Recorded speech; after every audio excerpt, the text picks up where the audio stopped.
What's going on? Dude, What's going on, bro? nothing much, bro.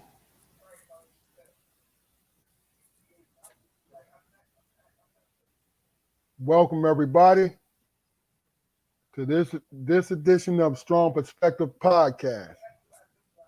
I'm here with your usual host, Keith Armstrong, with my brother Juquarry. Damon Armstrong is going to be on presently. We're here today. The three of us. We don't have a special guest today. I guess the three of us are our special guests. So our goal is today is to address a couple things that we usually talk about amongst us that we want to bring to you guys. Okay. And before I do anything, let me do some housekeeping things. Okay. Um, First of all, excuse the lag in my computer. You know, my laptop moved like my joints, like it's got arthritis in it or something. But Mine too. basically, I want you guys to do us a favor. We bring these things to you because first and foremost, we enjoy each other's company, and we feel like we're sitting in, beside you guys as we talk about it while you're observing us. But the thing that I really would like you guys to consider is to go to our YouTube channel because we got a lot of content there. Not compared to other places, but we got enough for us. Go like, subscribe, and share. Especially like and share and subscribe, really, because the more that we get these things done, the more we'll be able to reach other people.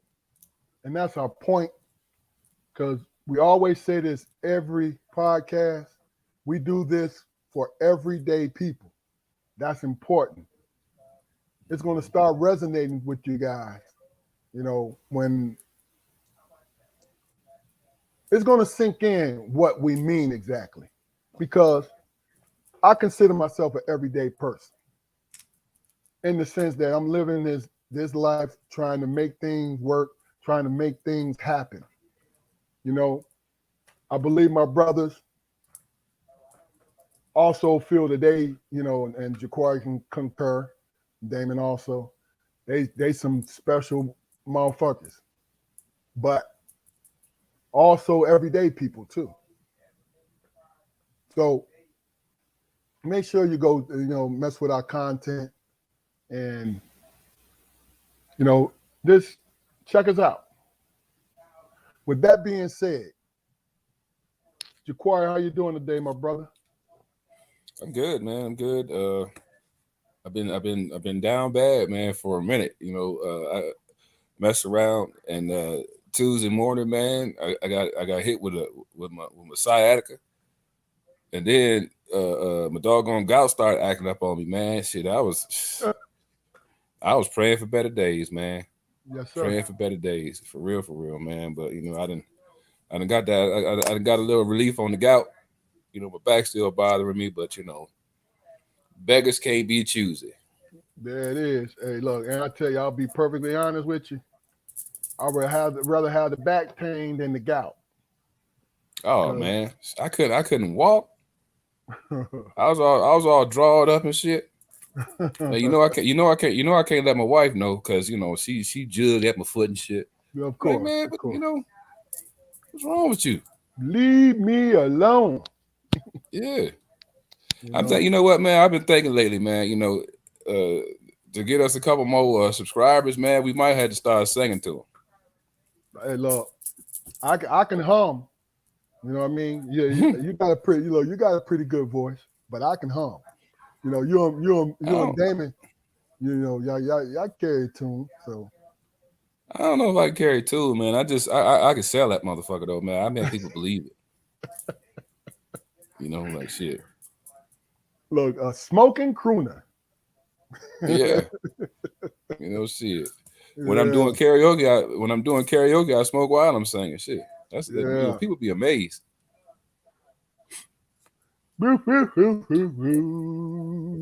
Yeah. I've been working on us a song too, man, a theme song. Oh, for real? Yeah, it's kind of bluesy. Well, I mean, you working on it like you want to share it with the audience, or you good? No, I mean it's right now. You know, it's in the creative states or whatever, man. Okay. Because I got a couple of words or whatever, but I'm trying to find some music. It's kind of like got a bluesy tone to it. Gotcha. I understand. Well, we looking forward to that. You know, Yeah, man. Shit, you know, I'm gonna work on it, man. When I feel confident enough, I'm gonna bring it out. no doubt, no doubt. Well, look, um, what I when I send out the notification, Mm-hmm. I send out three, I guess, question/statements that each one of us chose to address for this episode. Right. Just to let you guys know, mine has to do with the dynamic Sorry. in the relationship between the men and women of our community. And what it is it's a personal observation of what I see. Because I understand that I have a small window as far as seeing life, because it's only my 57 years, only where I choose to look or listen.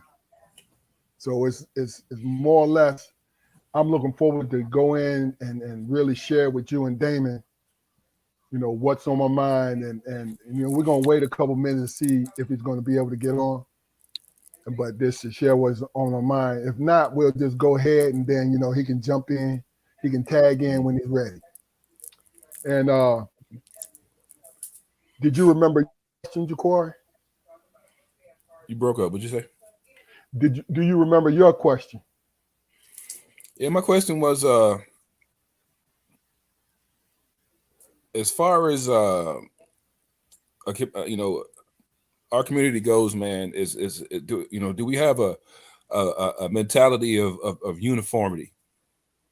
You know what I mean? What I mean, but you wrote it down. Could you just read the question real quick, man? Because I want to get it in my head real. Okay. It said, what is the definition of seasonal uniformity in our community? Mm-hmm. Does uniformity transcend the material into the mental in our community? Mm-hmm. Well, what I meant by seasonal uniformity, man, was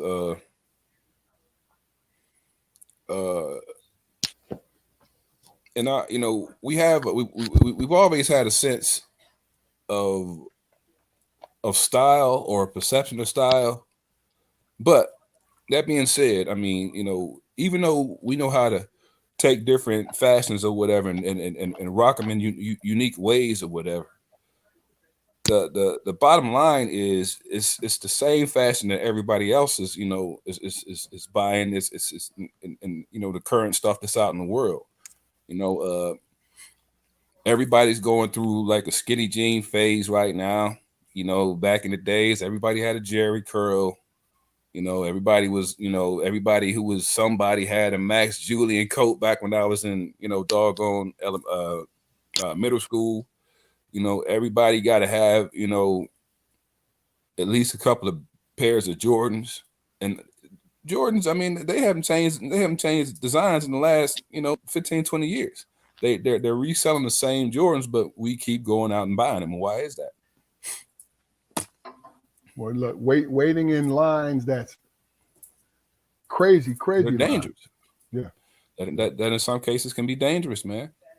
We do some of this. We do harm to each other for a pair of shoes, man. As a status symbol.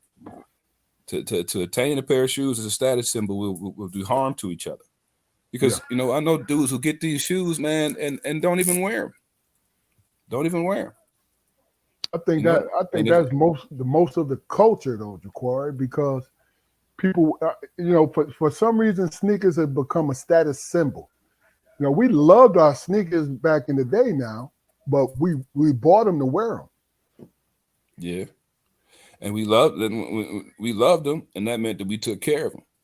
Now I could take a. I mean, I've got sneakers, man, that I've had for 10 years, but the way I take care of them. I mean, I don't keep them in boxes or anything like that, but when I want to wear them, I know how to take me grab my toothbrush and some Dawn dish detergent, man, and go along and scrub them up, make them look good or whatever. I know how to do that. Yeah. But I mean, material possessions, man, have just all but done away with our moral compass in some situations, man. I hate to say it, because a lot of times, man, I feel like some of the statements I make can be potentially offensive to Black people, but I think they got to be. It's got to be said. This stuff's got to be put out there, because a lot of them, a lot of trends or whatever, I get on myself because I don't want to be left behind just because I happen to have had like a conscious some kind of conscious thought about it, Mm-hmm. But I want to know why these things happen to us. I want to know why, why fashion and being looked upon as trendsetters is so important to us. Okay. People talk about like cultural appropriation and everything. Well, yeah, you stole that from hip hop and so and such and such. I mean, but where did hip hop get it from? I mean, you look at all the rappers, man. Like when rappers was like wearing sweatsuits and gold chains, and who was doing that first, man? Italian gangsters was doing that first. Gotcha. I mean, it was never, like that was not really important to us until a certain section of our community told us that it was important to us. I work and I work with young folks, and every so often I'll ask them, have you like when you go shopping or whatever, do you buy clothes because you like them or because they happen to be the current trend? And if you're honest with yourself and you figure out that I bought this because everybody else is buying it, then how much does that mindset of conformity, that mindset of uniformity, how much does that bleed over into your mental state? I work with I'm working with a population, man, who are still getting arrested and in some cases convicted over the things that they put on the internet. You go on Instagram, these dudes are felons with gun charges, but they're still taking pictures with guns and money. And it ain't even much. It's not even a lot of money. Maybe. But why are you still doing it? Maybe it's about an ego, man. Maybe it's about wanting to be famous, because I just want to make a comment on what you said earlier as far as clothing is concerned. In our community, that was the one thing that we had that, and this is my assumption. This is my assumption of it all is to have a nice suit. And we're going way back. To have a nice suit, you couldn't get you and look good in it. It couldn't be taken away from you. To carry yourself in quote unquote that dignity, which clothes is associated with that. Material things is associated with status. To be able to do that, and then when you actually possess it, it makes you feel better about you, because you think about it. And guys, when I say this, I really mean this, but I don't mean it's the gospel. It's how I feel about it. When you are being told that you're lesser even in a good-hearted sense, you've been told you're lesser. You got to cling on to something. And material things are the things that you cling on to. The easiest material thing you can cling on to: clothes, shoes, a phone. It's the easiest thing to cling on to. Right? Because if we was really, now back in the day, land, our ancestors, forefathers, foremothers, land was the material thing to hold on to, right? But then it still is if you can get it. But that's my whole point, though. It was actively sought. You know what I mean? Like houses, actual property. It was actively sought because that is the sign of wealth, because you can parlay that property into a lot of things that can be generational, right? But then when we got into it where in our minds, and this is my opinion about it, in our minds, we get that validation because we got this fly uniform on. Our whole situation is fly, right? From the flyweight collars to the Adidas sweatsuits to the baggy jeans to the skinny jeans to whatever. You know what I mean? It was a Band-Aid putting on the wound of lower economic status. Yeah, I mean, but it got out of hand though, man. It got out of hand with skinny jeans, man. It got out of hand when these rappers was running around in skirts and stuff like that, man. I mean, if that, do what you do. I have nothing against it. I wouldn't, and I don't want to do that myself. Yeah. But it seems, man, like, especially with us, man, high fashion, is being equated to, femininity. I mean, has it always been like that? I don't know if it's always been like that. I mean, Jerry curls was kind of feminine, yeah. Perms are feminine. I thought, look, some perms can look fly, right? But to keep it real a buck, it's kind of feminine by the standards of the world. Let me put it like that. Dudes where we come from was wearing finger waves, Keith. Yeah. Dude, I mean, walking around looking like Josephine Baker in the head. I'm like, come on, man, like that. And these was gangsters. These was tough dudes. Yeah. I want people to understand we're not making fun of these guys. This is the actual fact. What was going on?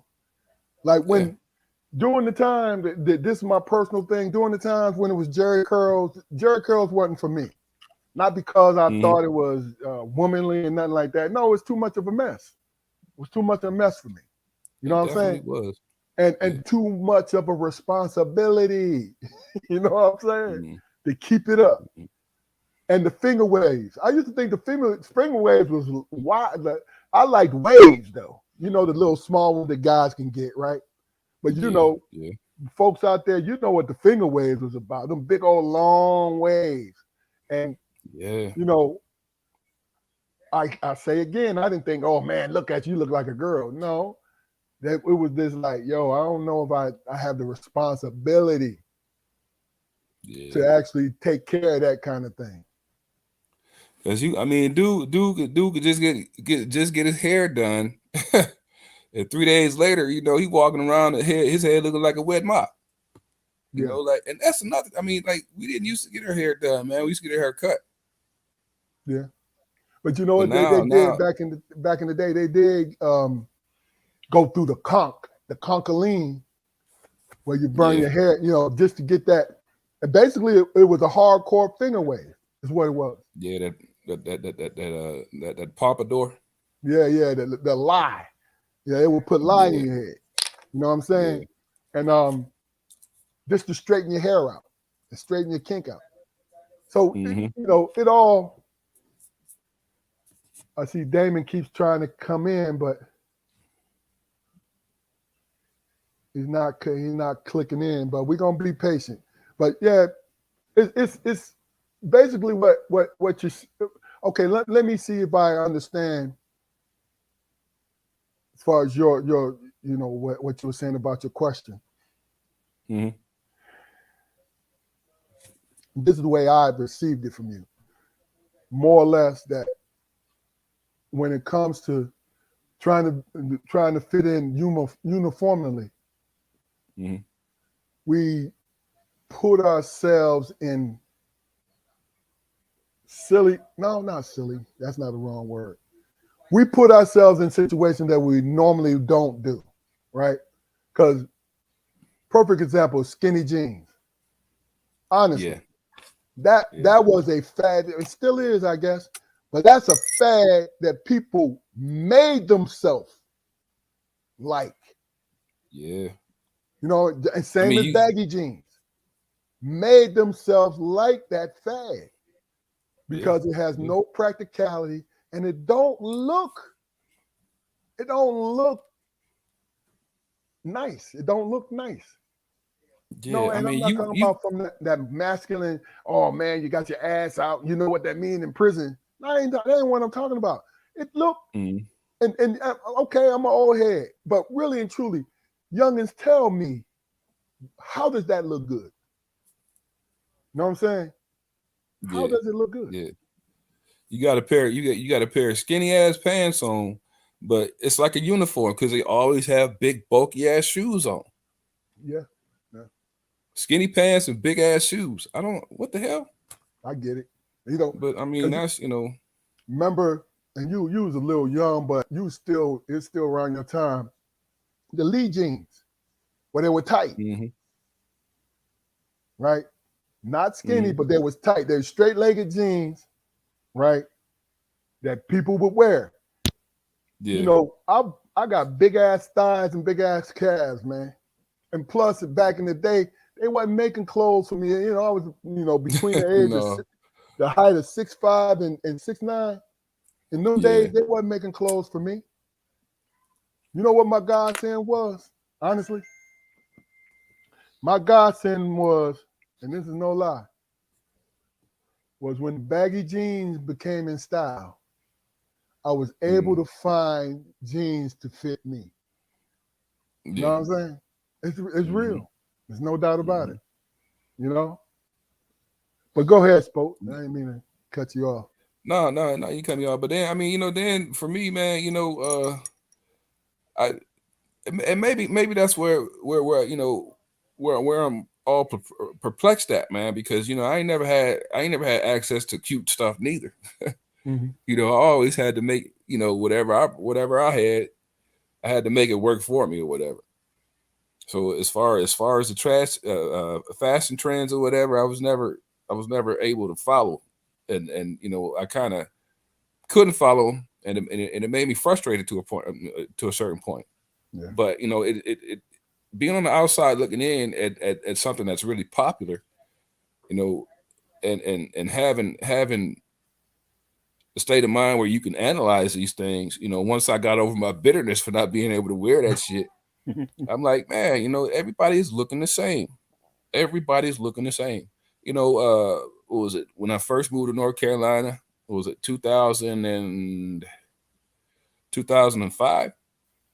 No, it's 2000. Everybody had 2000. I left in 2005. But everybody was walking around in them white t-shirts that went down to their knees. Oh my God, man. Yeah. Everybody was walking around in them white t-shirts that was down to their knees. Or tall and I'm like, tall tees. Yeah, tall. Yeah.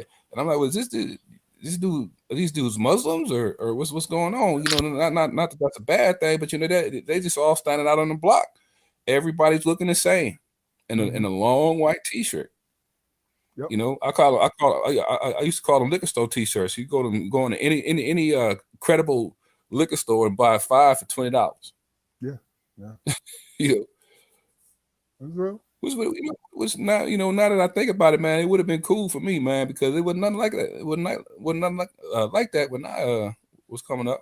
I could have used some of them deals. Yeah, there's no doubt. There's no doubt about it.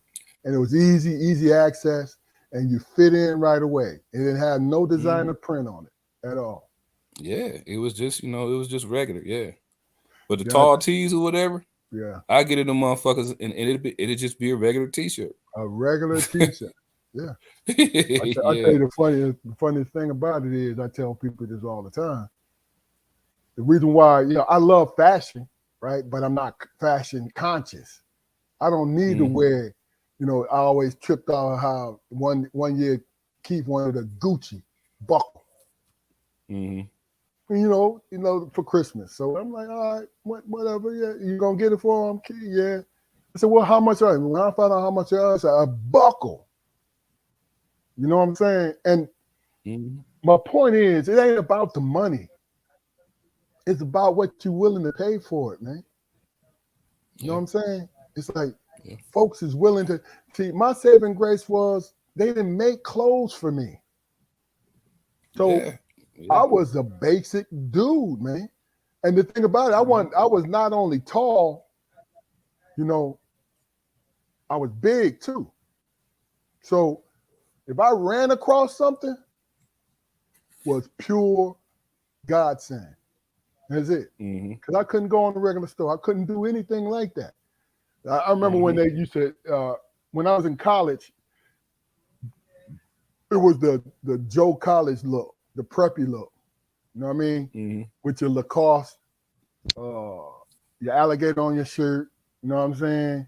And, polo wasn't even crazy then. It was always the alligator. You had one of them Jones, right? And you had a pair of jeans, Lee jeans, Lee, right? Straight-legged joint, boot cut. Everybody in college had them, walking around. Either they got a Letterman jacket on, right? And with a book bag. Everybody walking around with their sneakers. Now, we ain't had no forces or nothing like that then.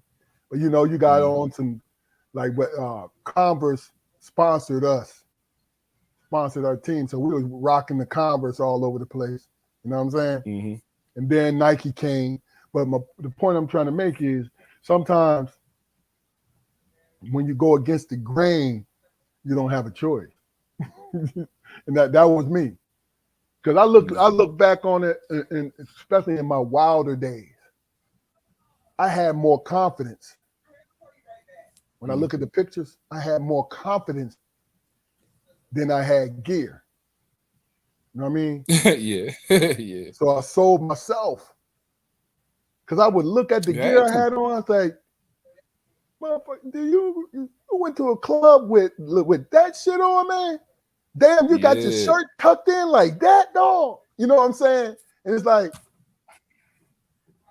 it was all confidence, bro, that I was successful. You know what I'm saying? In that world, I was successful because of the confidence I had. It wasn't the gear that I had on at all. So let me ask you this question. Do you think we get too caught up in this based, this off of your question? Do we, as a community, get too caught up on the status of that? You know what I'm saying? We definitely do, man, because I mean, our status symbols are often, kind of compete with our moral point of view, I think. Because everybody, just being like I don't want to say a victim, but being a person, like yourself who couldn't buy all the cute shit and dress, like everybody else and be fashionable at that time in my life. The clothes I was wearing, even if I had to wash my shit in the tub, man, it was clean, but it wasn't what everybody else was wearing. So I would be targeted. And that's, but that was one of the things, man, that it kind of like as far as playing the dozens and everything, man, it sharpened my tongue, man. It sharpened my mind. You know what I mean? Because as much as I was a target, you know, at first, after a while, you know, dude, you was gonna avoid me because you know Yeah. I'm gonna let you have it. Yeah. I'm gonna let you I have it tell for I real. For tell real. people I tell people the same thing because of my gear. My tongue became sharper and my hands became heavier. You know what I'm saying? And it's the truth. Yeah. It's the truth. So Mm-hmm. I never played games like that with other people. And I made sure Mm-hmm. they understood I'm not playing, you can't play them with me. Because it's all about respect. You know what I mean? Mm-hmm. Because I'm not going to say something to somebody and I know they'll say something to me and I'll become enraged. I'll be angry. You see what I'm Mm-hmm. saying? So I'm not going to invite shit on me like that. I can't do that shit. You Yeah. know? Yeah. So that's the so to close out what you're talking about, do you have a statement on how you feel? Because I know you asked the question, but how you feel about it? Yeah. I feel, man. You know, presentation is important. Presentation is definitely important, man. But you know, being a skilled conversationalist, man, being approachable, being a person, being down to earth, it's just as important as looking the part, as they say. You know, because rarely do you find a complete package. You know, because if you got a person who is dressing nice and is always looking nice and so and such and such, that's probably just about all that person's got to offer. Now, I'm speaking in generalities or whatever, but I know a lot of people, and I don't. I mean, no judgment or anything, because I'm quite sure they'd have something, to critique about me. So I'm not making a character judgment here. I'm just saying, like for me, it's strange for a 50-year-old man to be walking around in a pair of skinny jeans. It just is. I'm sorry. Yeah, I get it. I get it. And and I chuckled a little bit because really and truly, now this is my own opinion. It may not be true because they might be one of those fashion conscious people, and them cats might be able to rock it, right? But Mm, I'm not gonna shame you because you jumping on a fashion. Now, I'm not gonna commit ageism on you, right? But what you just said was it's peculiar to see somebody 50 years old trying to keep up with these current trends because it's not. First of all, skinny jeans is not new. I'm not talking about within the last 10 years. No, not new because I mentioned it before. We oh wore man. straight-legged tight jeans when I was in high school. You know what I mean? Especially cats from Detroit. They wasn't skin tight, but they were snug. You know what I Mm-hmm. mean? They were Mm-hmm. snug. You know? What was So if you ever if you ever want to see some funny shit, man, uh-huh. go on YouTube and look up who was it Melly Mel Yeah. and the Furious Five, that video Yeah. they had. The way I that think what was yeah, it for White Lines or something like that. yeah, yeah. Them dudes was tight and they was walking around with feathers in their hair and shit, and I'm But like, see, look at you these know what motherfuckers. you know why they did that, man, which is crazy. Which is crazy. Can y'all hear me? They Yeah, we can hear you, brother. Welcome to you. Welcome, bro. We, look, they wanted to dress like rock stars. That's why they did it. You feel me? Because they was dressing like the Barcades, Ohio players. Think about their gear. They were dressed like Earth, Wind, and Fire. You know what I mean? Yeah, yeah, and So it's funny the way we look at rap music. That's the cool, suave form of music. So you can't play yourself with anything. But I love what was with White Line. There's a couple of joints, you know what I'm saying? But it's funny how trends are. You gotta think about it.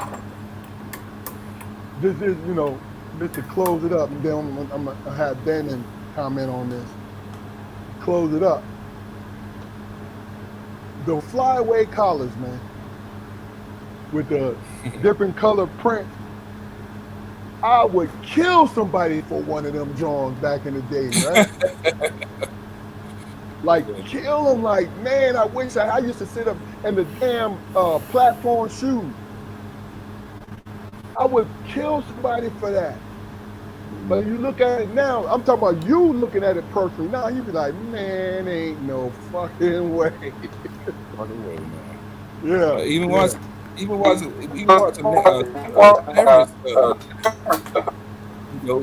like Lamont, and probably you spent around with y'all about to kill y'all. Yeah. And it always hurt people's back and everything. You know what I'm saying? People's backs was messed up from them platform shoes. You know what I mean? So Damon, how you feel, brother? My sciatica. You good, man? Back fucked up, but I look good, man. Yeah, man. My internet, man, on the fritz, y'all. So you have to bear with me. I got you. Well, look, I tell you what. Let's get your impression of Juquarry's question. Then we'll move on to mine, and then we'll end with yours. Okay? All right. What do you think about the uniformity of our community? Are we materialistic? Do we depend solely on the materialistic part of everything? Do we try to make it define who we are? I think all of the above. You know what I'm saying? Some people wear clothes, man, to fit in. Some people wear, the type of clothes they wear because it makes them feel good. And a lot of people do it for status, man.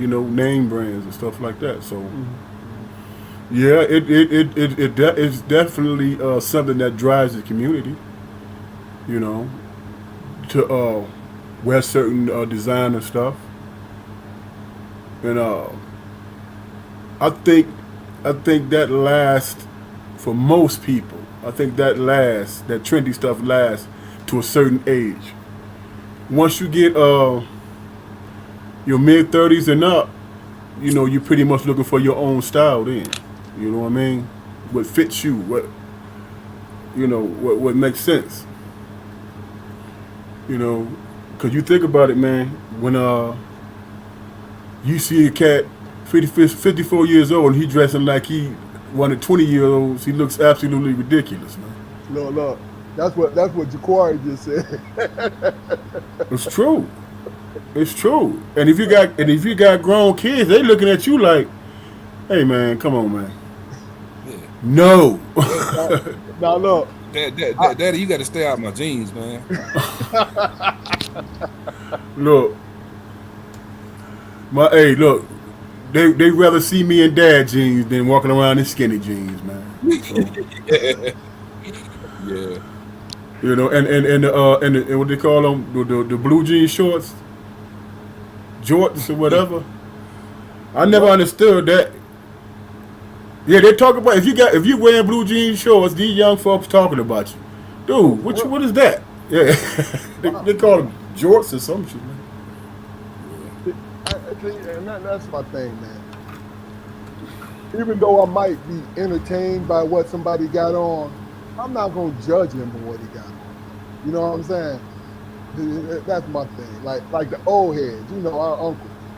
They would have the leisure short suit on with the hard bottoms and the long calf length fucking black socks. Thick and thin socks, Jack. Hey, look here. Goddamn right. Look here. Hey, cool as a motherfucker. The 2P joints was hitting it though, man. I get it. Yeah. Like what they call them, walking suits. And walking suits and shit. Yeah. Yeah. You know, that's You my definitely, thing. But no, it's you, stylish though. But see, that's not our taste. See, that's the key to it. Like it's their taste. They was rocking that because, you know, it looked good to them back in the day. You know what I'm saying? But you know, as you get, because everything in fashion gets recycled, man, which is hilarious to me. yeah. It's true, but the one thing I couldn't get with, man, is them cats that walked around with them cotton sweatsuits on with the Stacey Adams and shit, man. You ever see cats walking around like that? Look, that gangster gear. That's that Man, gangster gear right that's there. that, dude. I'm talking about the sweat tops and the sweatpants, and it got a crease in them, and they folded around down by the stick. I'm like, man, dude. First time I saw that, man, I was like, hey, man, this dude for real, dog. Yeah. What is that? Yeah. You know, but Look, yeah, no, to each his own. let me ask y'all this question. Y'all remember the raw silk shirts though, man? I had a couple of those when I was in Oh college. man, Had to rock them joints, man. But you know why I stopped wearing it? Which is crazy. I didn't know how to wear a damn matching color T-shirt with them shits, so I used to sweat them motherfuckers out, man. oh Yeah. man. Yeah. Worst fashion mistake I ever had, I ever made in my life, man. My freshman year at Ypsilanti High School, because that was like $25 a piece, right? You know, that was like way out of my shopping budget. But I talked Ma and Pop. They took me down to Detroit, and I bought these. It was red, a red one and a blue one. I sweat the motherfuckers out so bad.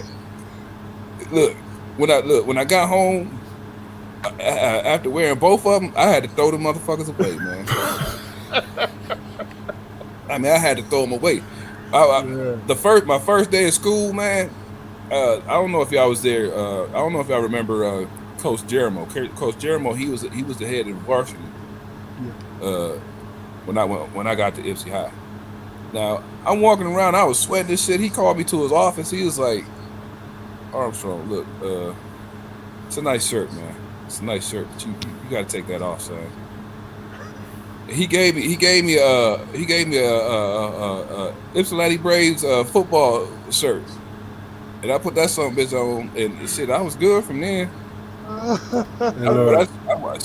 wore that shirt once a week. Look here, Uncle Essie might kill me for telling this story. Y'all remember that story with him and Uncle Kenny? He said, well, for like 3 weeks. He said, hey, man, we won't need my thirst, man.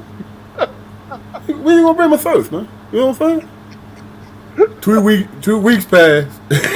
2 weeks passed. We sit in the living room. We say, now see, man, everybody in the house know, man, I've been asking you for my thirst, man. You know what I'm saying? What's the problem, man?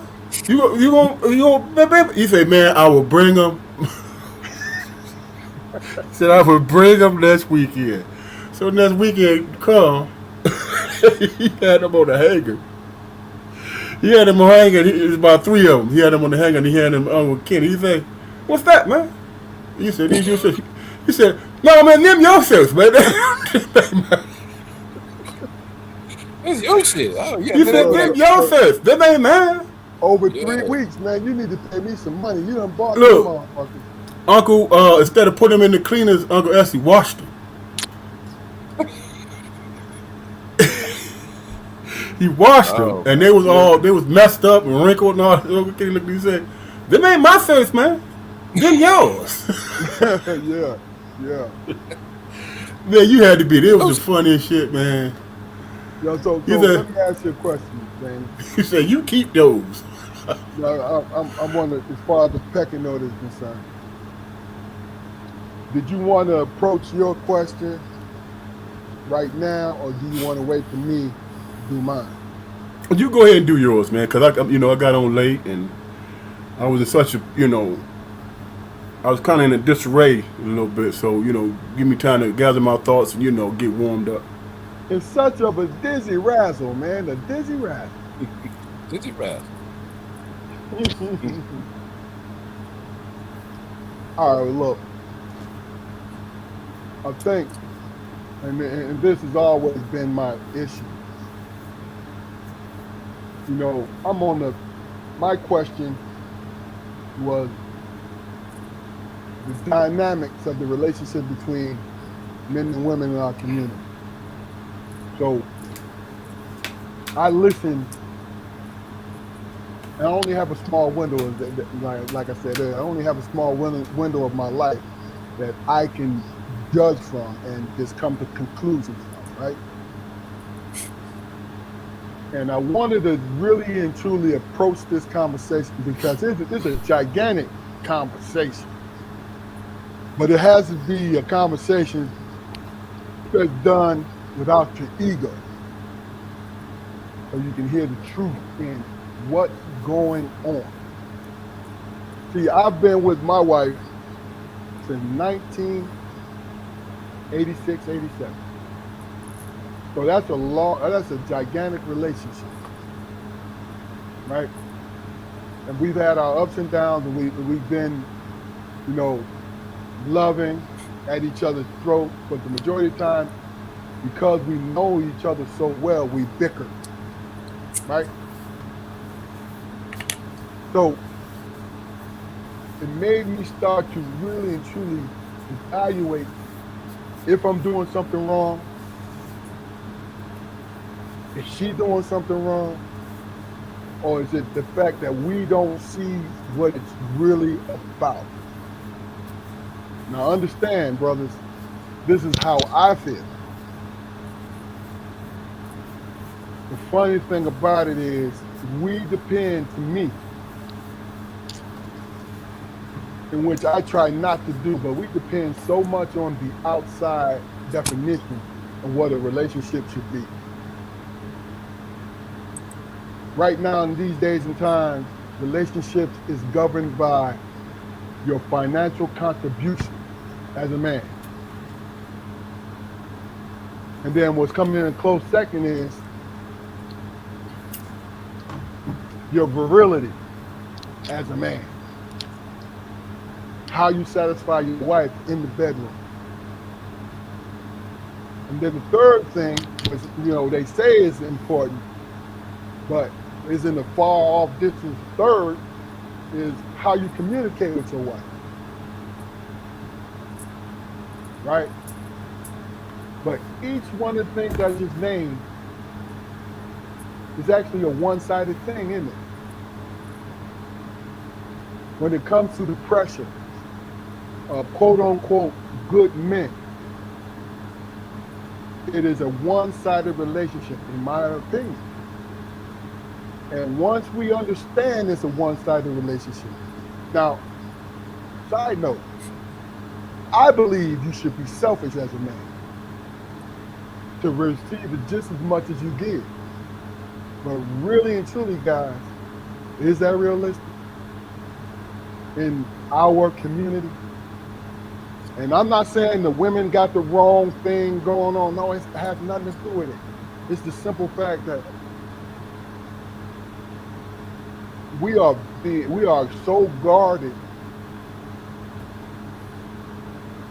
in our teaching. We hold on to our teaching, even though our teaching don't feel right.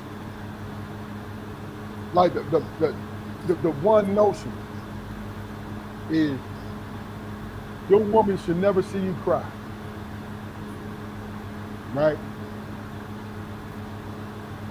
Which is crazy. Then so you trying to look non-human to your woman because you don't have any emotion. You see, that in itself, and that example, I picked that example for this. When I started to develop emotions, family emotions, was when I had my first child. And I understood what it meant to be in a relationship with somebody who gave me something precious. No matter where my selfishness lied at that time, my view of my current wife changed when my first son was born.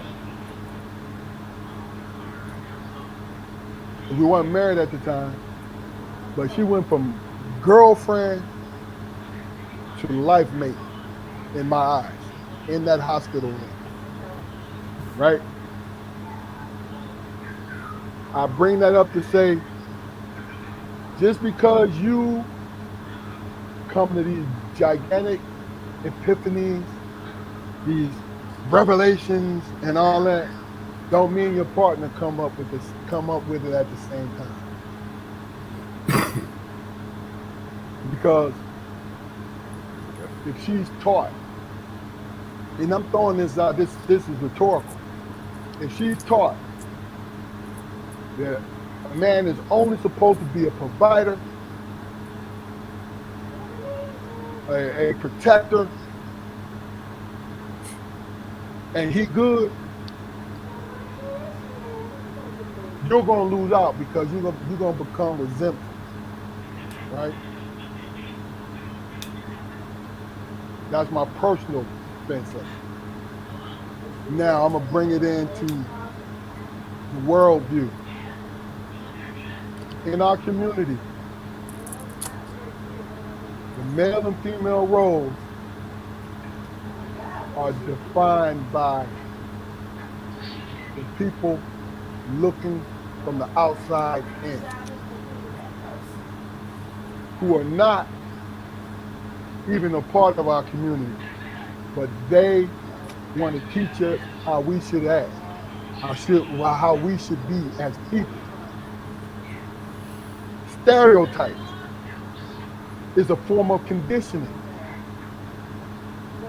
They make some shit up to make them feel comfortable. So when I say they, in general, make some shit up to feel comfortable, and also to train that person, that group of people that they're stereotyping.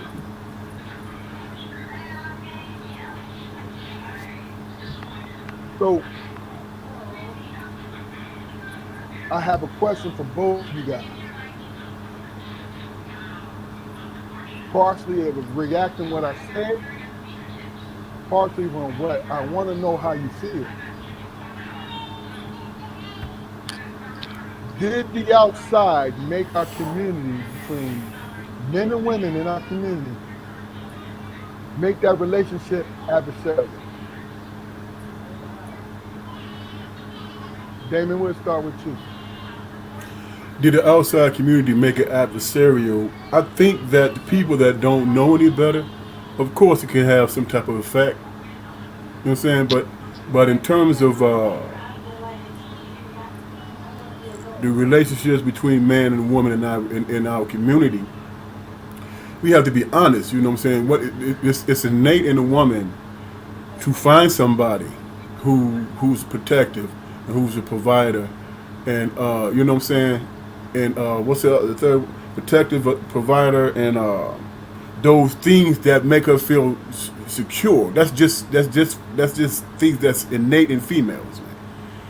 You know what I'm saying? And going in a relationship, if you decide that you want to be in a relationship with a woman, you come to understand that. You know what I'm saying? And you do whatever you can to make sure that you're taking care of yours. Because that's the big misconception that the outside don't understand about our people.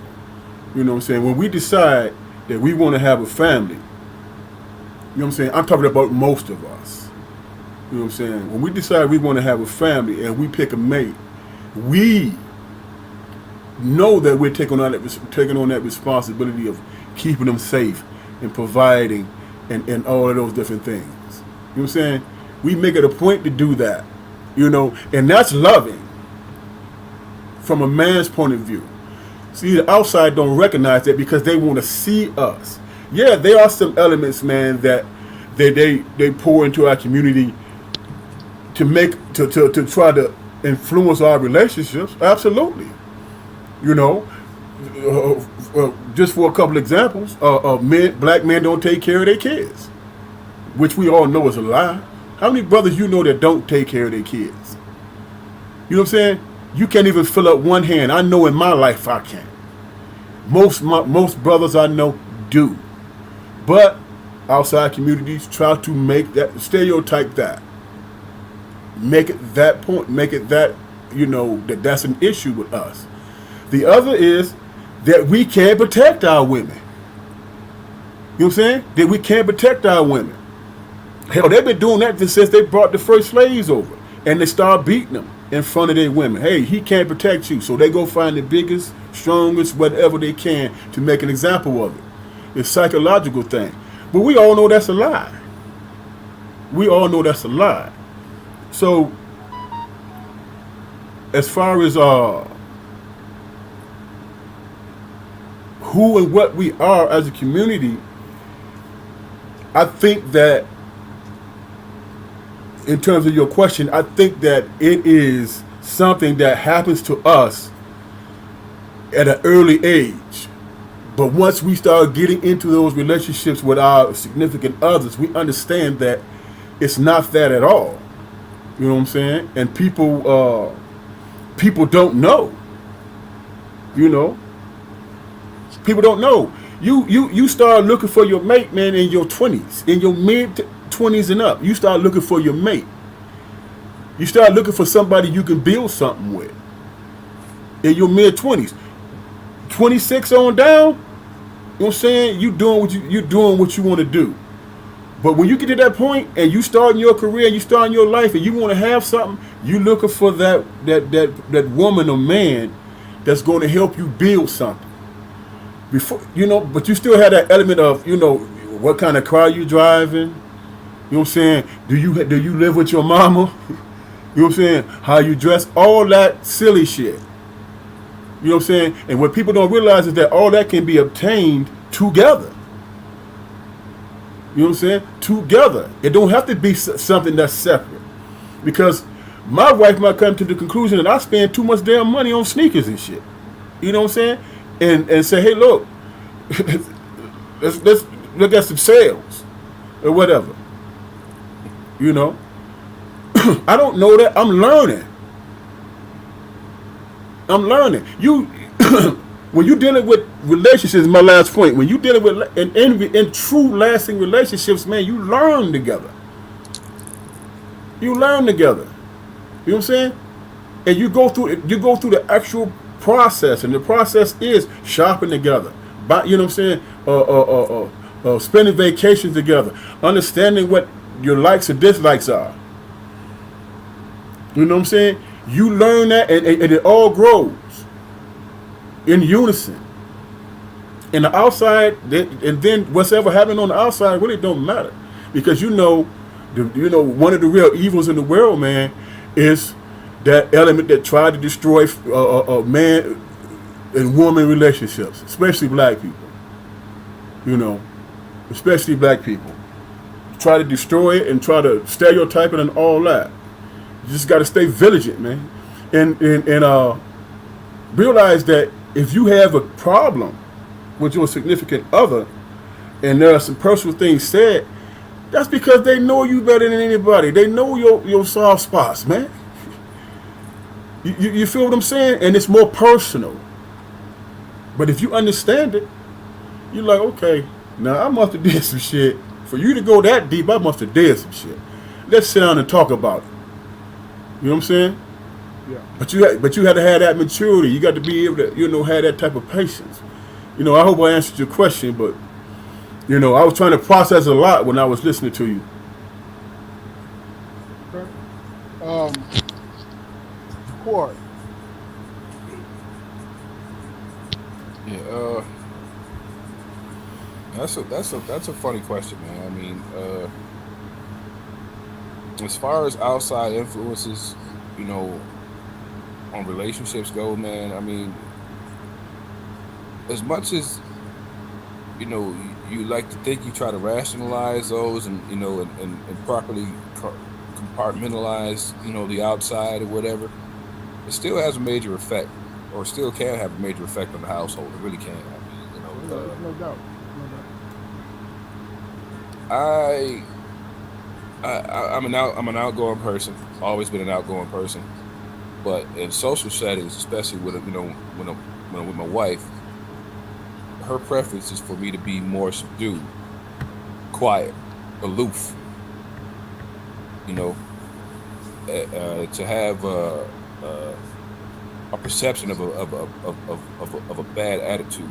I mean, not being as approachable as I am, and that's not real easy for me to do. It's not real easy for me to do, man. You know, I like attention. I like positive attention. You know, so a lot of times, you know, there can be situations where we butt heads. You know, and over, I'd say, the last few years, man, you know, I've especially when we're out together, you know, I really just act, just be myself. You know, I think I sacrificed a lot of who I was when I got married because I felt like that was the thing that you needed to do. In turn, you know, my wife has always been who she was. You know, she didn't have that, and we used to bump heads a lot. You know, I'm like, shit, I stopped smoking cigarettes when I met you. Like, you ain't changed worth a bit. And you know, she like, well, this is who I was when you met. You know, and I can't argue with that. I really can't argue with that because you know the changes that I feel like I made. She didn't ask me. She didn't necessarily ask me to make those changes. I made those changes because I you know, because again, like you know, I felt I made those changes due to what I felt like the outside said I had to do as a man, you know, in a functional marriage. You know, and as I think back on it, you know, like through the years or whatever, you know, I think of like different scenarios. Hold on 1 second.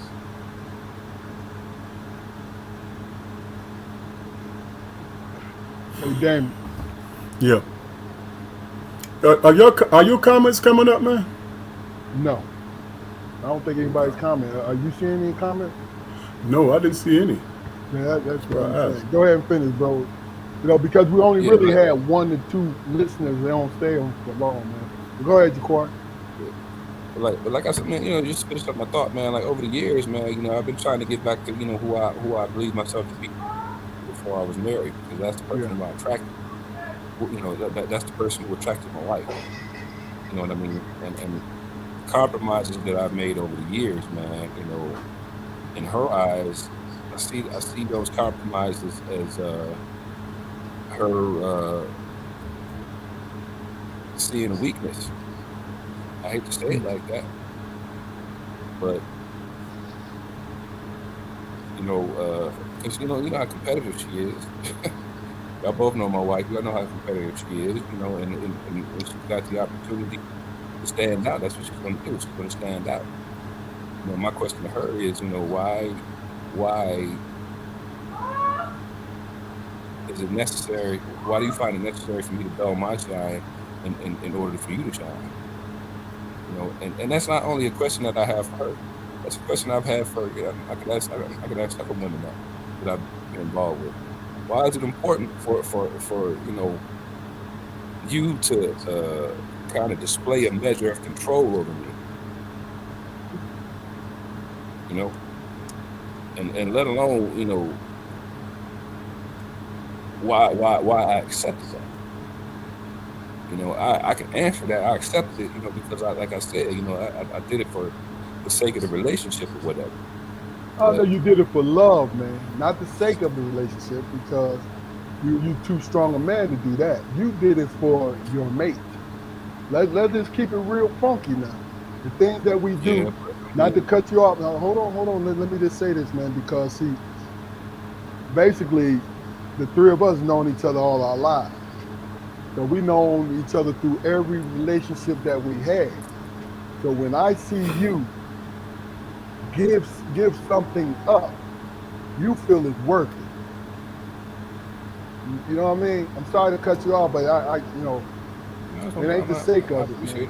It's the person that you are. But go ahead and finish, man. That's my fault. I mean, but rarely have I seen those sacrifices reciprocated, man. You know? Are they supposed to, man? Because you lived with me. You lived with me for almost. You lived with me for almost 10 years, my guy. Mhm. So when you ask that question, Man, was it that long? what was it, about 8 years, wasn't it? Something I like don't that. think it was 10 years. But here's my point.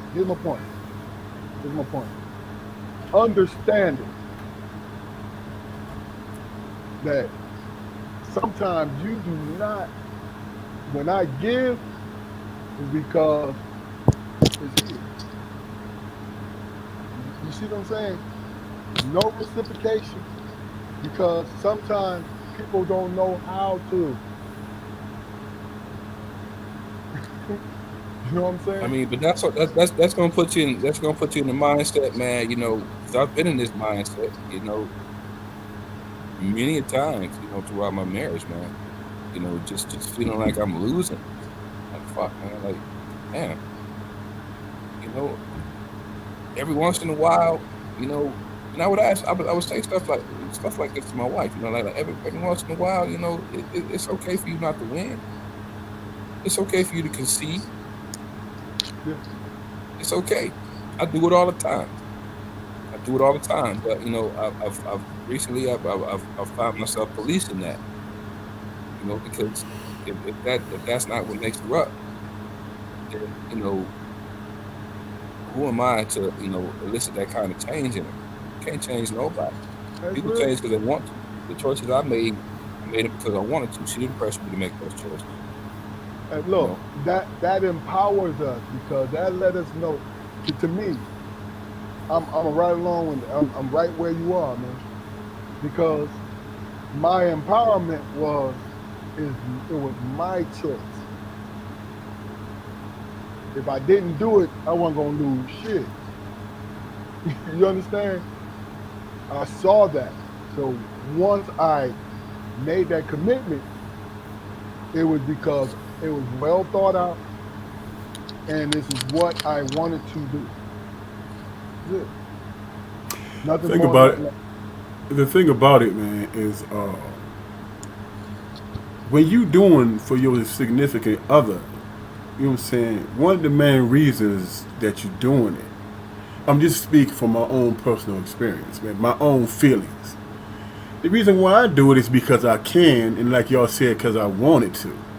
Now, if somebody want to trip and think about that as weak or getting over whatever, Give a fuck. that's your issue, not mine. Yeah, You understand what I'm saying? yeah. That's your issue, not mine. I gave it to you because I wanted to, and I felt you deserved it. Now, now. That said, if it's not appreciated, then then you have to take a look at that.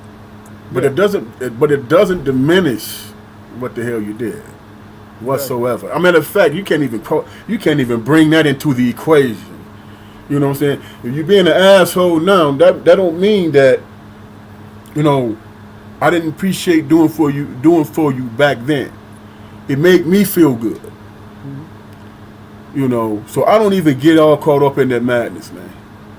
You know Yeah, what I'm saying? Because it don't make any sense. And what it does, it bring up resentment and all that unnecessary stuff that might not be true.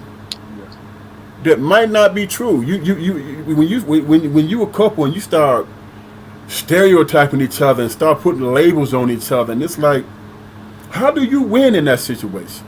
You don't, because the one thing, and I might get in trouble for saying this, but the one thing that men, I'm talking about men, most men, they hear some stuff, address it, and move it on. You know what I'm saying? Whereas a lot of women hear something that they might deem personal and never forget that shit. And it becomes a part of the relationship, and that's what it is, and that is not healthy. no, not at all. That is not healthy. Not at all. So putting things in its proper context.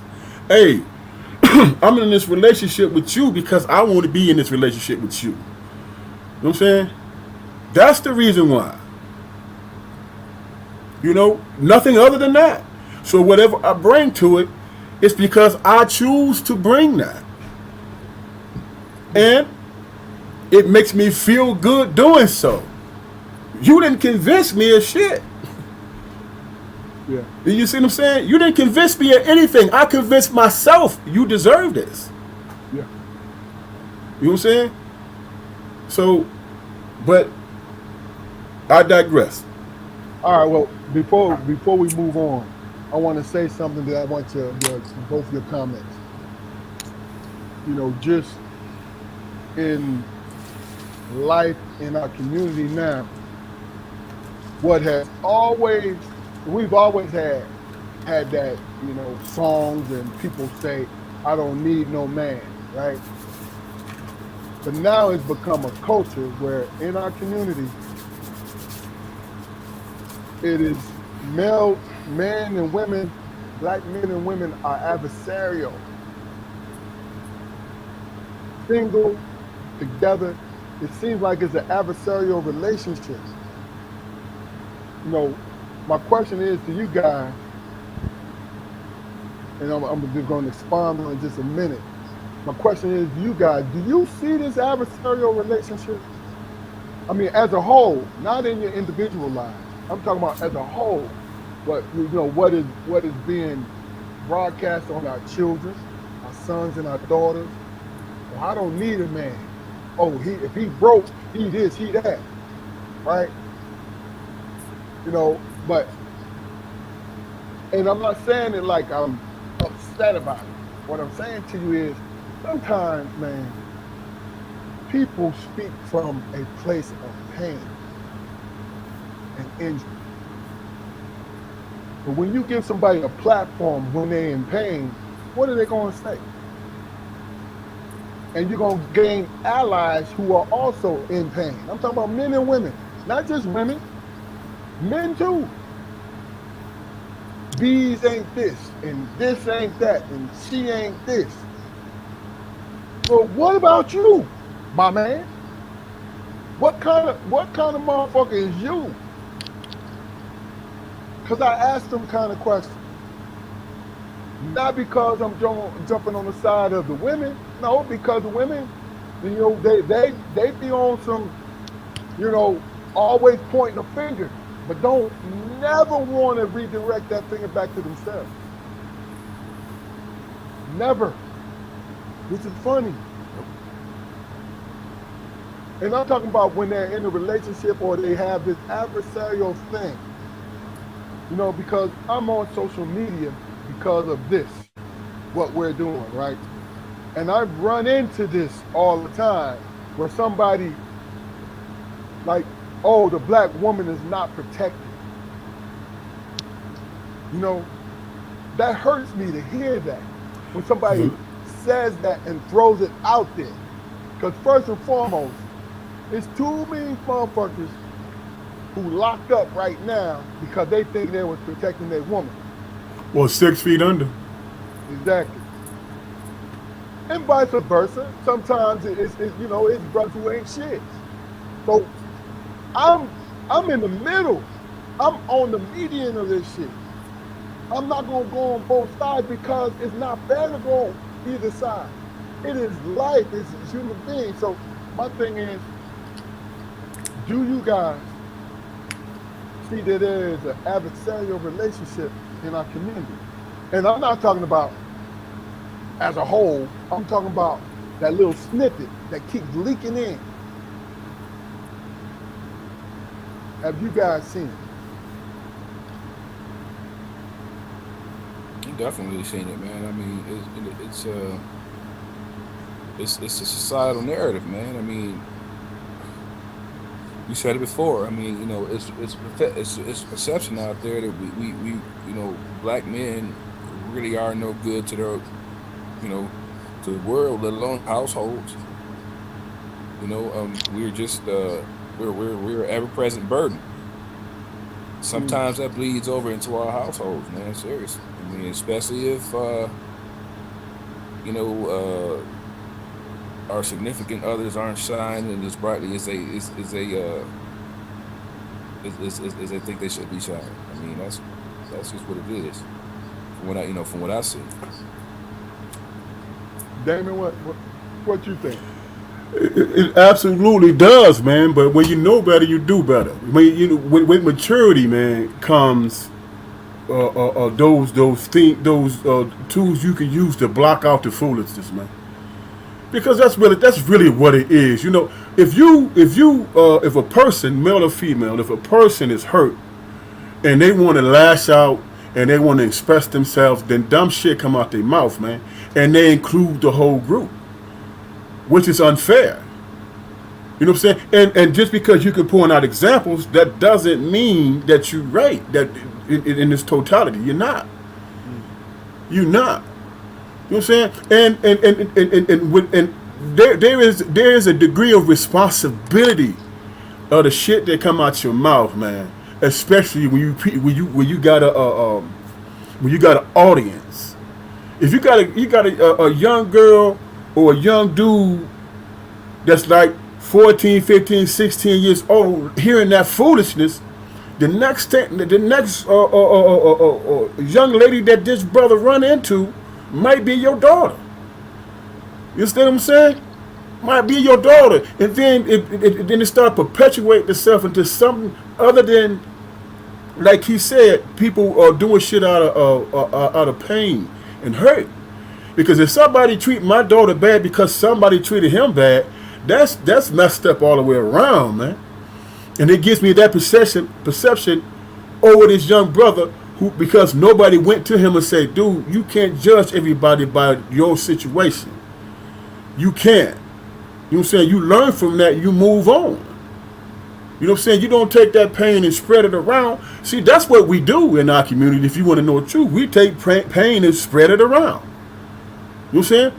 Because people want other people to know what that experience, what that painful experience was for them.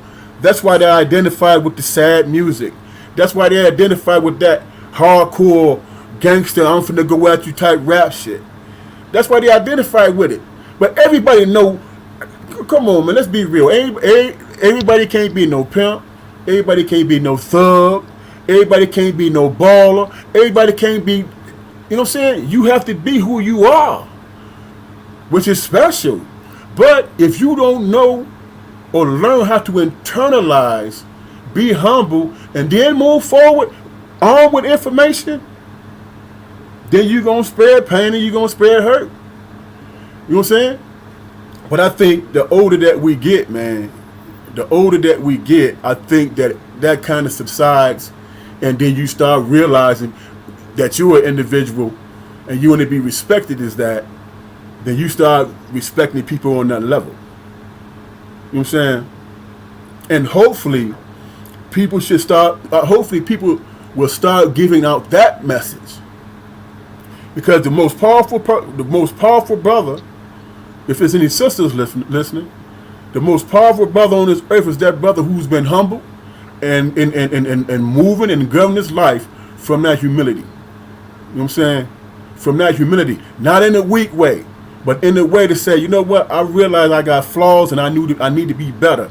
And something was brought to my attention. You feel what I'm saying? Something was brought to my attention and I need to be better. You know what I'm saying?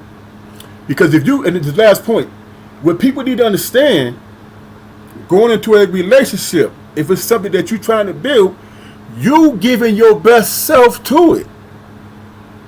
That doesn't mean it's going to be appreciated. But if it don't work and it fall apart, you can walk away saying, I gave my best self. They just wasn't ready. See how different that shit is? See how having a different mindset and attitude makes sense? Because you ain't diminished at all. Because like we spoke to first, like we spoke to earlier, I'm going to give you what the hell I want to give you. You know what I'm saying? You're not tricking me or taking shit from me. What you get from me is what I choose. I decide. You know what I'm saying? If you're not appreciative of that, then you're not the one for me. And I'm going to keep it moving. You know what I'm saying? And I'm going to keep it moving, not diminished, not shamed, or any of that stuff. You know what I'm saying? I came in as a man, and I'm walking out as one. Staying is what's going to destroy me. You see what I'm saying? Staying is what's going to confuse you on how not to treat a man or a woman. You know, hey, I can't deal with that. I'm out. I ain't got to call you out your name. You go miss the shit when it's gone. I ain't even got to throw that in your face.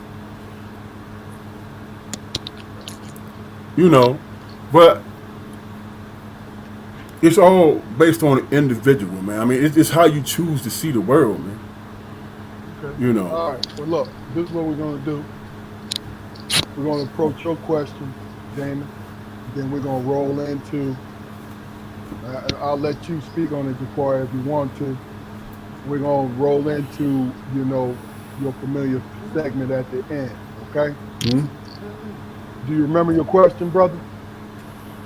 I was talking about indoctrination. Okay. How was being indoctrinated? How was indoctrination? Go ahead. Could you read it back to me, man? Because I want to make sure that. What does indoctrination mean to our community? No, Okay. What does indoctrination of our community mean to you? That's what. Okay. Yeah, that's what it was. When I was thinking about it in terms of the question, I was thinking about my own personal experience. And when I think about indoctrination in my life, this is what I mean. I remember the type of kid I was going into school, right? I remember what type of kid I was starting school, let me put it that way.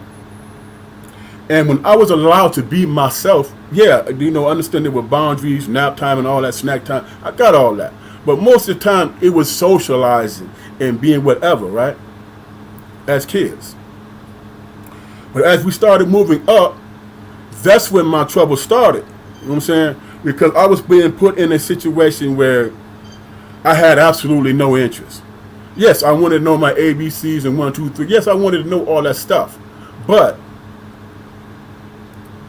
being forced to focus on something that doesn't have or capture your attention, you know what I'm saying, really didn't make any sense to me. So then here come all the labels and shit. You know what I'm saying? And what's the first thing, and it's ironic, it only happened to black kids, but mostly young black males. You know what I'm saying? It happens to us more often than not, no matter how intelligent we are. We are still labeled as this kid that can't stay in his seat, that need to be medicated, that's aggressive, and that's all these different things.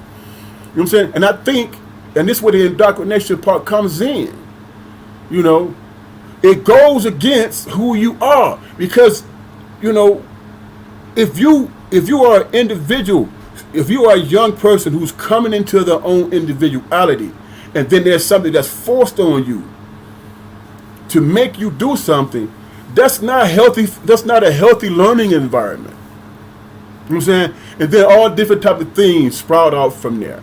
Behavior patterns. I mean, just imagine, man, you're a fun-loving kid who's innocent and all those things, and all of a sudden you getting calls every day from your teachers from home, all because, you know, you had to use the bathroom, or you fell asleep or whatever. And there's a lot of different variables that come into it, not being able to sleep at home, or not eating enough, or whatever. There are whole different things that come into play. But all of a sudden now, that teacher is involved, who's getting your parents involved, and all of a sudden, because you are not doing what it is what society deems, you know what I'm saying, what you're supposed to be doing, you labeled from that. You know what I'm saying? And for me, that's indoctrinating the kid to be something other than themselves, man. Other than themselves.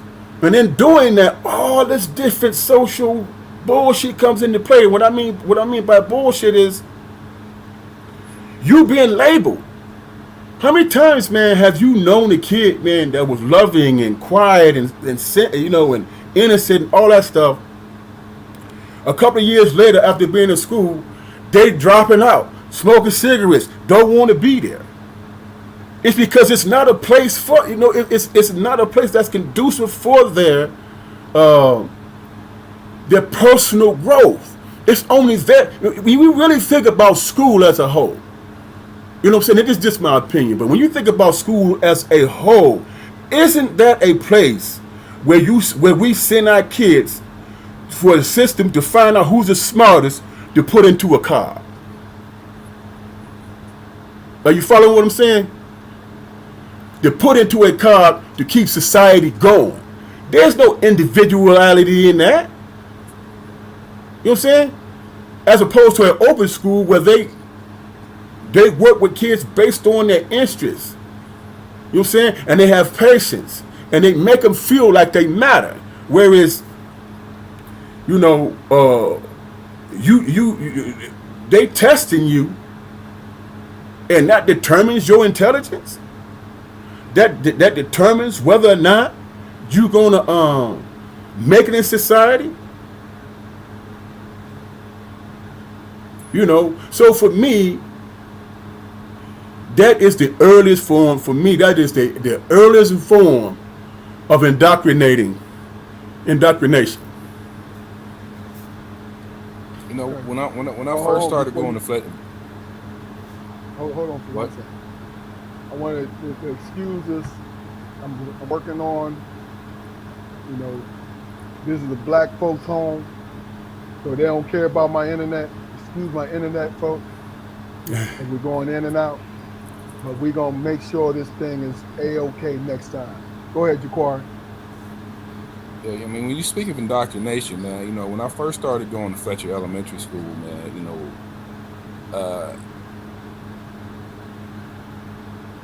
I would dread going to, I felt like I was always doing something wrong. And you know, I had a bunch of, you know, usually male teachers who would come around and point my flaws out for me.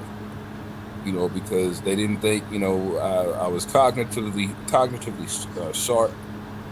You know, they had no idea what my home situation is because they never asked. You know, I mean, how many times, you know, had Pop showed up at a freaking parent-teacher conference, and you know, I see a room full of surprised faces. Oh, Mr. Armstrong. Oh yeah. I mean, but you know, I you know, from Fletcher Elementary School to Ypsilanti High School, I've always had teachers telling me, you know, well, you know, you're bigger than the other kids, so you're gonna have to be careful. You can't play rough with them, and so and such and such, and that. It put me in a mindset where I always had to be a caretaker of people.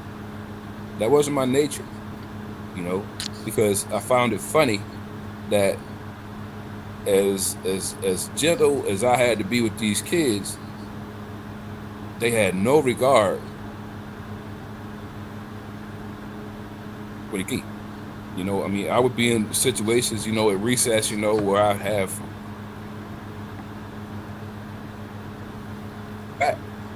you know, laughing. You know, but then when it came, my thing stopped, and I was pulled to the side, and I was lectured about how I needed to treat these kids gently, because you're much bigger than these kids, Juquarry, and you're gonna hurt these kids. And you know, one time I remember, I'm asking, you know, I asked the teacher, well, what about me? They hurt me all the time. They hurt me all the time. You know. And this guy chewed me out. This guy chewed me out. You know, I was in the 5th grade. It was at that point, man, where I withdrew from everybody. I had like 3 friends, man. 3 friends. You know, and they've been pretty much my lifelong friends up to this point. But, you know, as far as, you know, everybody, you know, I was always the fact, you know, school careers and everything, they always had at least one teacher, man, who inspired them to, you know, to do something more, man. But I've never had that. I've never had that.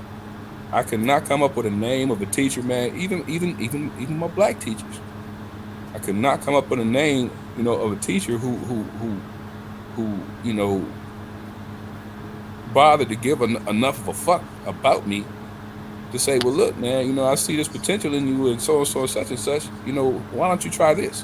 I've never had that experience, man. Never had that experience. You know, so I stay. You know, and that's a shame. That's a shame, man, because you look at the people who they did, you know,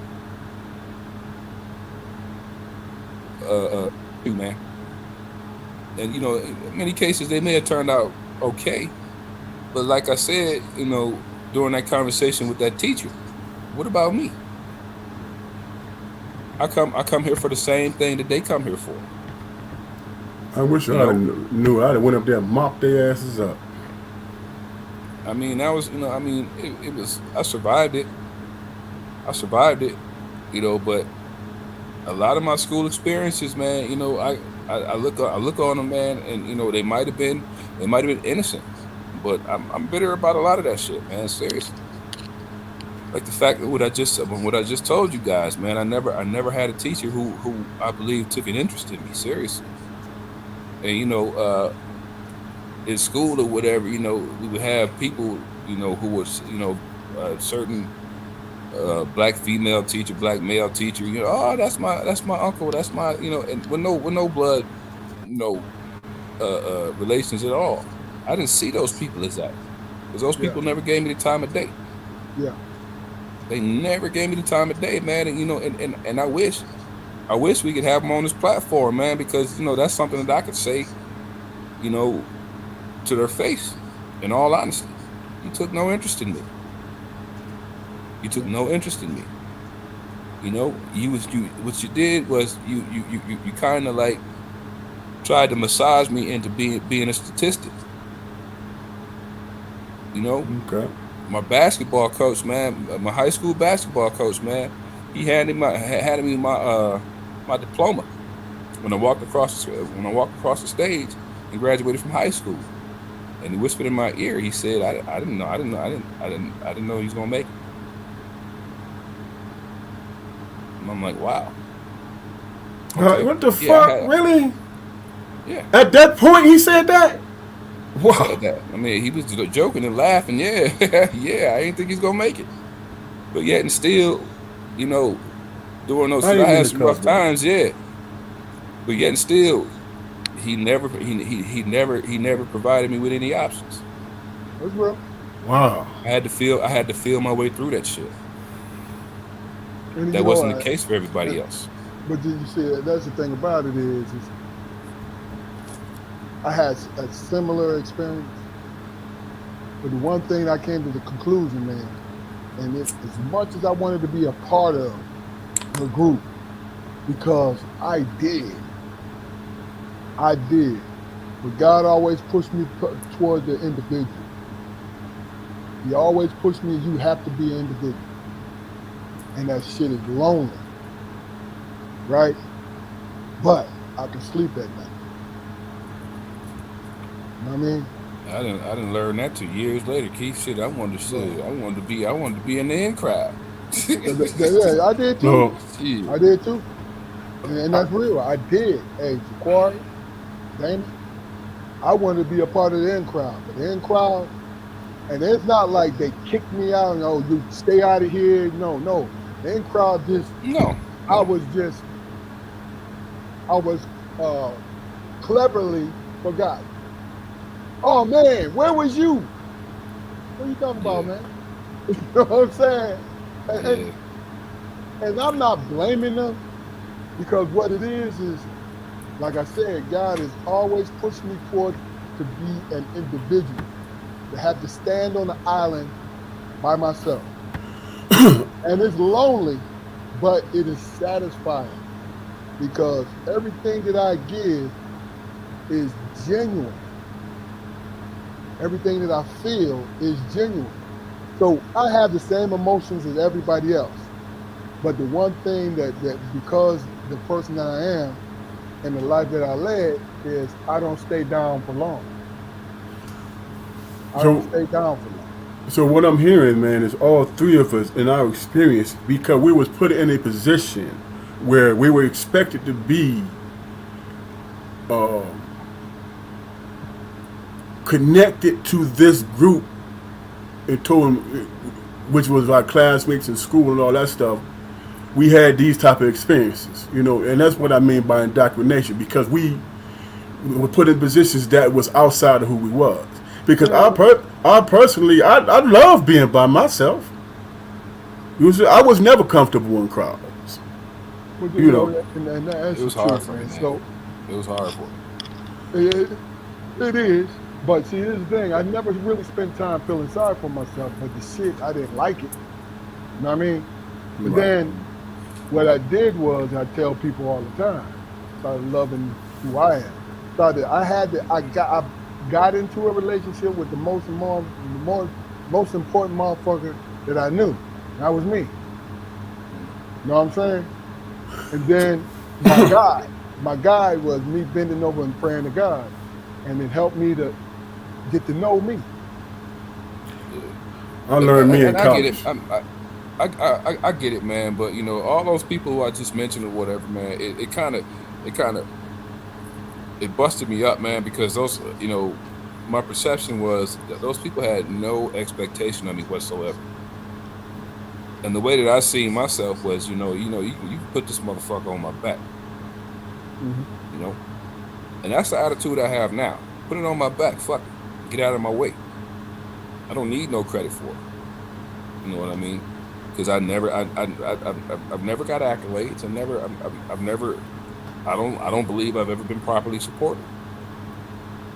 No doubt. No, if that's not the truth, that's my perception. Exactly. You know, I don't want to step on too many toes, but you know, I can only speak the reality that I've lived, man. There's no doubt. You're allowed to speak about your experience, brother. Yeah. So this is what we're gonna do. We're gonna go into your segment, Damon. And because, you know, I was contacted by a couple people saying, well, look, you know, you need to shorten your episodes. You need to do this and do that. I said, well, why? Right? Because, you know, then people will want to watch it. I said, hold on. That don't make sense to me.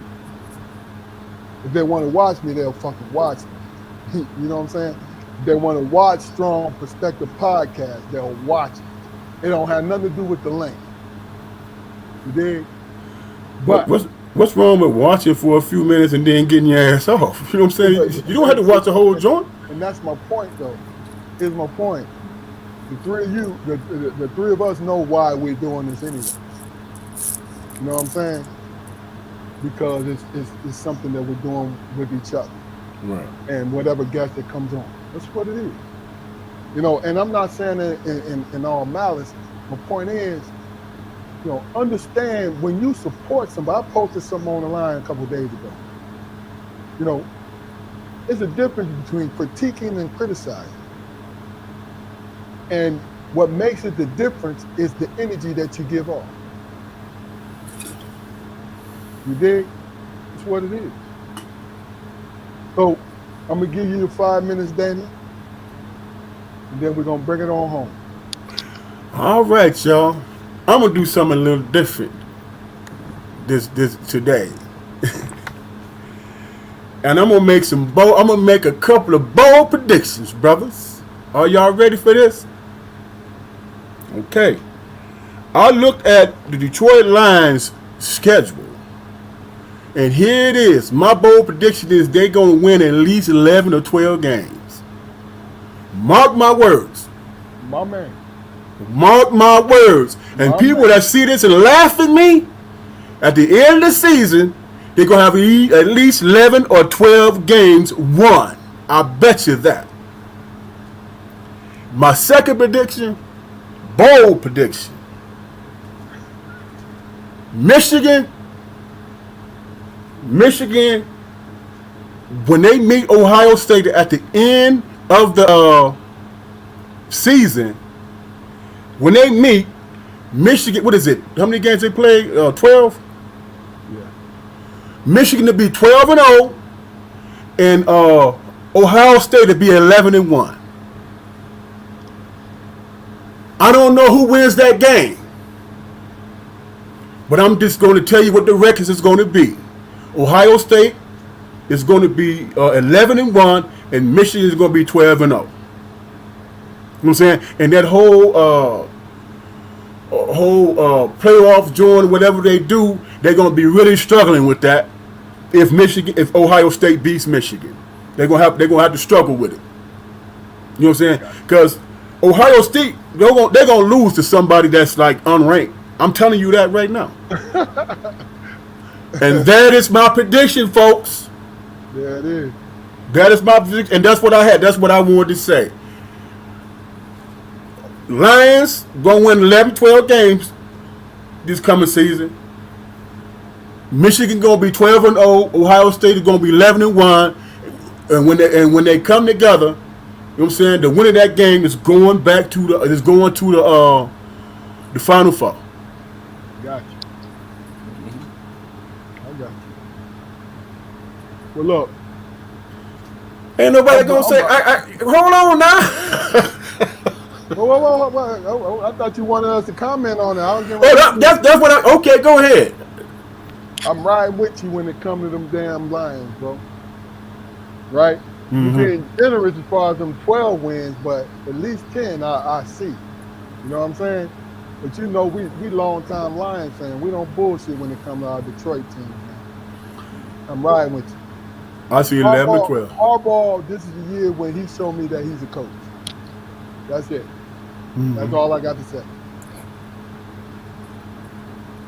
Yeah, I'm you know, I can't even get the games around here, man. So I mean, yeah, I'm rolling with you, hip deep. Damn right. Mark my words, folks. When the time comes, people gonna be looking like, damn, my man was on point with that. Hey, look. What we gonna do, because we're an hour and 42 minutes into this thing, and I don't mind because this is some personal shit. We had to wait on our brother Damon. You know what I mean? You know, forgive my my laptop for having, you know, old people joint disease, all slow and crickety and shit. Right. That's ageism. You can't say that. Hey, remember, I got to work Monday, brother. Hold on now. Hold on. Man, I say that, man, because it's, you know, people are ridiculous like that, man. I know, but I'm 57, so that, come on, man, stop playing. I'm right there on the cusp of the cusp of it. You know what I'm saying? But I enjoy. Like I told y'all last night, I enjoy every part of this thing, right? People need to, when the three of us is on here, need to watch these more because we get some great content. I understand you want to watch other people on here too, but we give great content and great context to the way we see life. You know what I mean? So, any last words from you brothers before we sign off?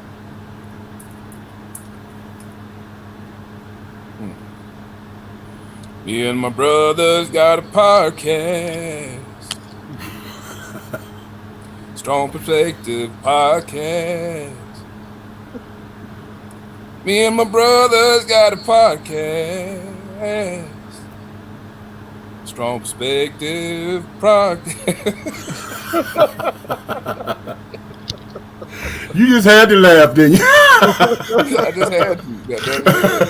Oh, shit. My thing, man, my last words is this, man. I heard some shit, man, tonight that I had some idea of it, but I didn't know fully. And it's like, wow, you know, I wish I would have been there. You know what I'm saying? But, you know, we all, and I'm speaking in terms of us in school and our experiences and all that. A lot of similarities there, man. And I think that there are some people out there that can identify with that shit, especially if you're a black male. You can identify with that. So my hopes is that people, man, stop being, you know, have patience and realize that immediate gratification is not always good. You know what I'm saying? And take the time and look at this particular podcast You know what I'm saying? And you're gonna listen. And you're gonna hear something that might make a difference in your life. You know what I'm saying? That might make a difference in your life, and it's worth it. It's worth taking the time out to do it. So, like Keith said, like my brother Keith said, there's critique and then there's criticism. You know what I'm saying? You want to try to, whoever made that statement to you, hey, if you showing it up, dude, how the hell is that even helpful, man? You know what I'm saying? You basically saying to me, you don't have patience to, you know what I'm saying, to listen to what I got to say. In the guise of, well, if y'all shorten it, then okay, so we gonna change up who we are or our feelings or how we express ourselves for you? Because you don't have patience to sit on your ass and watch? It ain't gonna happen. You know what I'm saying? You don't have to watch. I defy those people to come on the show. You know? Come on the show. Come and experience the show. I'm saying they can miss me with that foolishness, man. You know, I don't know who it is. Yeah. I don't know who it is, but and come on now. And they came with a genuine spirit, but then I had to push back just a little bit. Using your term, Luke, I had to push back. I said, well, let me ask you a question. Have you shared our podcast onto your page? Have you done this, at least this small thing for? Have you shared it with your friends and your content on your page? And I got silent. You dig what I'm saying? So that was all I needed to hear. Because what you do, what ended up happening is, if you're not gonna ride with me, don't pretend to ride with me. Because I see it all. That's all. But look, last words, guys, and we getting off here.